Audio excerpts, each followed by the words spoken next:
Declare recesses of the committee at any time. We welcome everyone to today's hearing on oversight of the report on the investigation into Russian interference in the 2016 presidential election.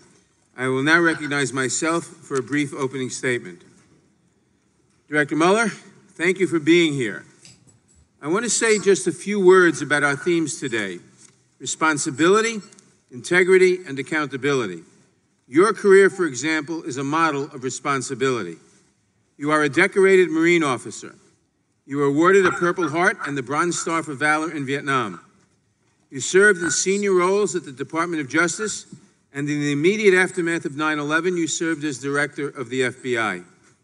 2 years ago, you returned to public service to lead the investigation into Russian interference in the 2016 elections. You conducted that investigation with remarkable integrity. For 22 months, you never commented in public about your work, even when you were subjected to repeated and grossly unfair personal attacks. Instead, your indictments spoke for you, and in astonishing detail. Over the course of your investigation, you obtained criminal indictments against 37 people and entities. You secured the conviction of President Trump's campaign chairman, his deputy campaign manager, his national security advisor, and his personal lawyer, among others. In the Paul Manafort case alone, you recovered as much as $42 million, so that the cost of your investigation to the taxpayers approaches zero. And in your report, you offer the country accountability as well. In Volume 1, you find that the Russian government attacked our 2016 elections, quote, in a sweeping and systematic fashion, and that the attacks were designed to benefit the Trump campaign. Volume 2 walks us through 10 separate incidents of possible obstruction of justice, where, in your words, President Trump attempted to exert undue influence over your investigation. The president's behavior included, and I quote from your report, quote, public attacks on the investigation, non-public efforts to control it, and efforts in both public and private to encourage witnesses not to cooperate, close quote. Among the most shocking of these incidents, President Trump ordered his White House counsel to have you fired, and then to lie and deny that it had happened.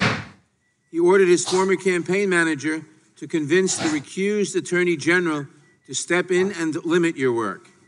And he attempted to prevent witnesses from cooperating with your investigation.